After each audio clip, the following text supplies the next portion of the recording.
সমালোচনা সংসদের ভেতরে হোক বা বাইরে, বগুড়ার উন্নয়নের প্রশ্নে তিনি সহ জেলার 7 সংসদ সদস্য কোনো ছাড় দেবেন না বলেছেন স্থানীয় সরকার প্রতিমন্ত্রী মীর শাহে আলম।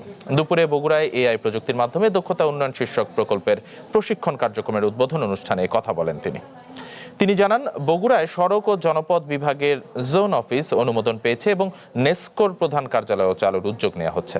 পাশাপাশি বগুড়াকে দেশের প্রথম ডিজিটাল সিটি ও স্পোর্টস ভিলেজ হিসেবে গড়ে তোলার পরিকল্পনার কথা জানান তিনি। দীর্ঘ 2 দশকের উন্নয়ন বঞ্চনার শূন্যতা পূরণ হতে শুরু করেছে উল্লেখ করে প্রতিমন্ত্রী মীর শাহে আলম বলেন, অতীত ভুলে গিয়ে অনেকেই এখন উন্নয়নের সমালোচনা করছেন। প্রতিবেশী দেশগুলো এআই প্রযুক্তিতে এগিয়ে গেলেও দেশে কাঙ্ক্ষিত হাইটেক পার্ক গড়ে না ওঠার কথা তুলে ধরেন তিনি। বলেন, তরুণদের এআই বান্ধব করে গড়ে তুলতে পারলে দেশ বিপুল বৈদেশিক মুদ্রা অর্জন করতে পারবে। অনুষ্ঠানে যুব ও ক্রীড়া প্রতিমন্ত্রী আমিনুল হক জানান, দেশের কোনো শিক্ষিত বেকার যুবক যুবতীকে ঘরে বসে থাকতে হবে না। প্রযুক্তি নির্ভর প্রশিক্ষণের মাধ্যমে তাদের দেশ ও বিদেশে কর্মসংস্থান নিশ্চিত করতে কাজ করছে সরকার।